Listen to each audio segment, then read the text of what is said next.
Good evening. This is the Archetype reading for the sign of Libra.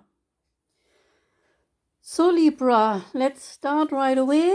First card that came up for you is this one here, relating to the underworld, called the Medallion. The Medallion relates to amulet, talisman, and of course medallion. The passing of an object is an ancient ritual within families. Such objects have sacred value because they connect us to our roots. These objects are handed down from generation to generation and in tribes across the globe. The gift can be a jewel like a medallion, where the picture of a loved one inside is carried around when one wears it, or something else. But all such mementos, some of great material value, others less of it, they are more an emotional attachment, are sacred objects. Okay? When these gifts are bestowed on us, it is important to recognize that they may also bind us to an unspoken agreement or promise. When the medallion card appears, it says, be aware of how the object you hold dear may be embedded with unconscious energy or expectations. Material things hold unconscious energy or expectations. Ask yourself what kind of vibrations objects around you give off. Is there an object you have held on to for too many years that you are ready to release? Imagine if you and your family, school or social group had a chest, an emblem, or an amulet, and ask yourself, what would it look like? Do you believe that objects contain supernatural properties? And if so, when have you experienced this to be true? When the card's meaning is light, it relates to upholding tradition, protecting, and honoring. When the card's meaning is dark, it relates to burdensome inheritance and habituation. To go deeper, contemplate on the ancient Egyptian scarab amulets. Next card of your reading, Libra, is this one here, relating to the past, and it is called the tear.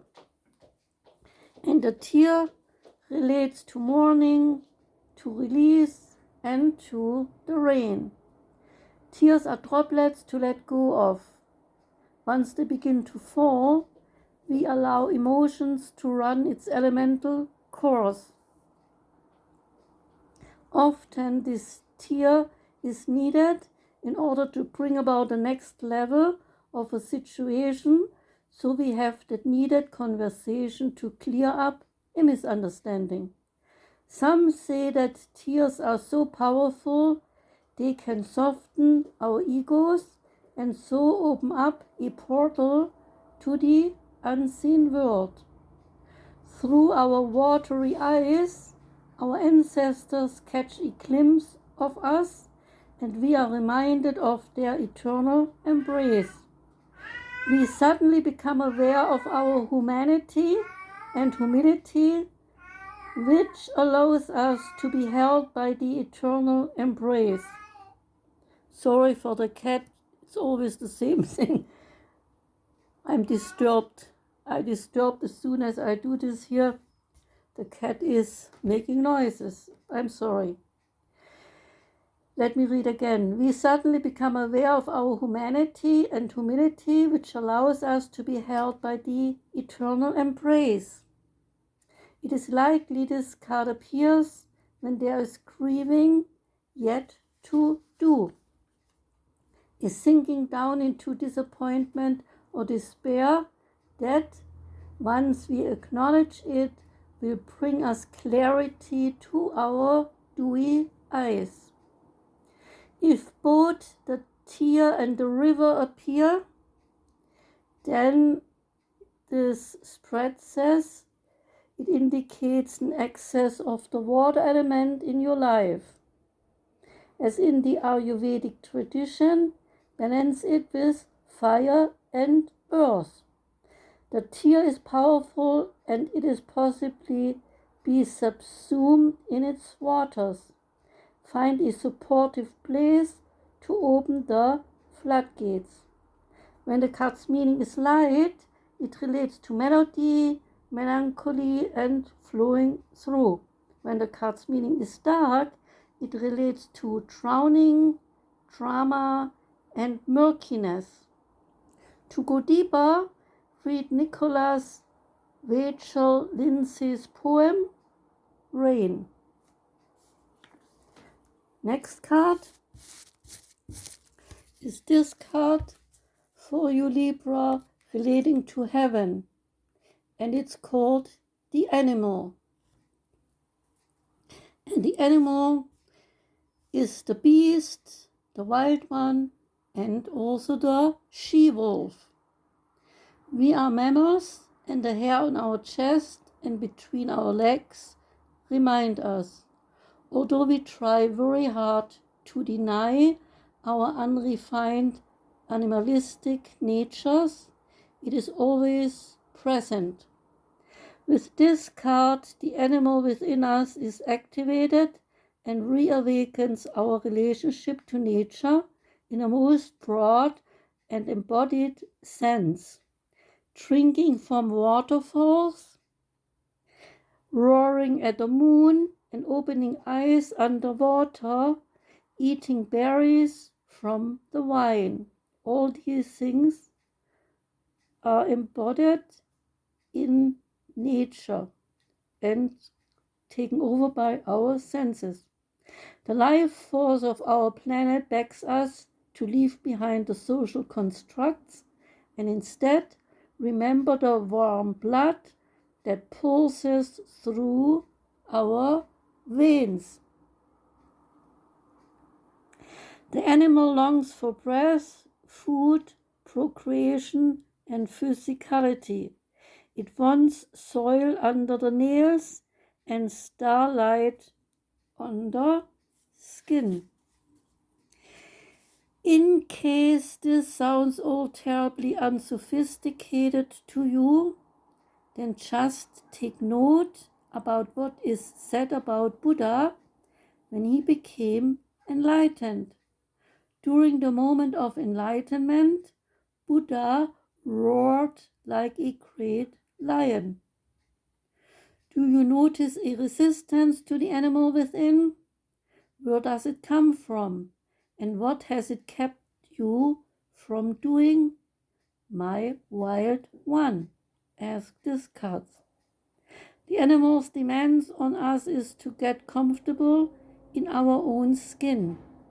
As soon as you do that, you accept, express, and celebrate the physical body, you tap into your animal energy. When this card's meaning is light, the card relates to vitality, elemental things, and dances. And when this card's meaning is dark, it relates to savagery, pent-up emotions, and lashing out. To go deeper, listen to the recording of Mary Oliver's song, Wild Geese. No, to go deeper, listen to the recordings of Mary Oliver's reading. There's apparently from the book a recording made, okay? And it's called Wild Geese. Next card is this one, and it relates to your future. And it's called the stone. And the stone is of the archetype cards related to the eternal, the anchor, and also the rock. As an archetypal object, the stone holds psychic and literal weight. Its energy is one of permanence, concreteness, and reliability. The stone's ability to transform is nearly imperceptible to us, as it changes ever so slowly over countless human lifespans. A single stone may see thousands of generations come and go. Therefore, Libra, it contains an ancient and eternal presence. The stone is best used to anchor our wild side, so no matter how far we roam, we can always find our way back. The stone connects us to the earth, helping to ground and connect us to stillness, quiet, and peace. When this card appears in your spread, it is likely the stone means to be a remedy for what ails you. Humble and easily unnoticed, the power of the stone balances the frenzy of our world.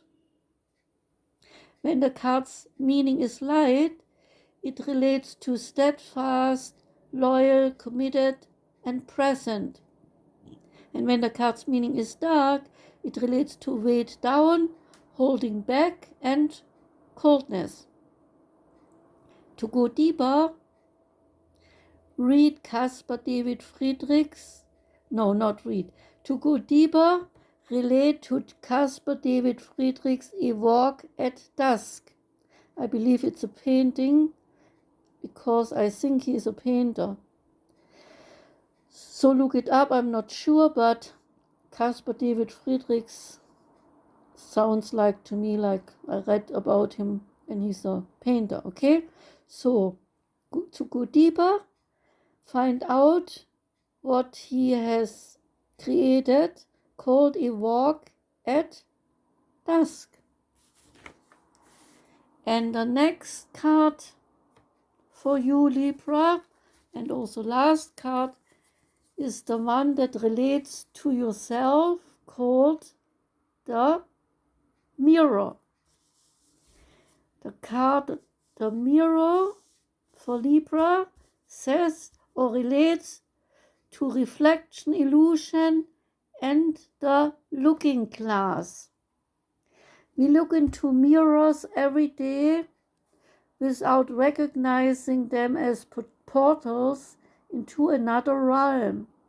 They can shatter, flatter, distort, reflect, and project an image back to us that we deem to be true. The energy of the mirror is all about self-perception. When the archetype of the mirror appears, we are in the land of the myth of Narcissus, who saw himself reflected in a pool and fell in love with his own image. So compelled by his reflection, he could not turn away, a fixation that eventually led to his death. Recognize the power and danger of the mirror, as it is a construct, one that may drive a sword between you and your true self. The mirror contains trickster's energy. Put the phone down, stop with the comparisons, and let the mirror stand empty for a while, says the card. Rest with the one inside of you. Speak to yourself gently and kindly into the mirror. It will feel awkward at first, but it is a sure way to become friends with yourself. For further reflection, read the poem I Am Not I by Juan Jimenez and Yoko Ono's Mirror piece in Grapefruit. When the card's meaning is light, it relates to witnessing the deeper self and pure awareness. When the card's meaning is dark, it relates to narcissism, comparison, harsh edges. And to go deeper, contemplate Yayoi Kusama's Infinity Mirror Rooms. So, that was the reading for Libra. I hope you enjoyed it, Libra. Thank you very much for listening. And please come back next time when I have another reading for your sign. Have a good evening. Goodbye.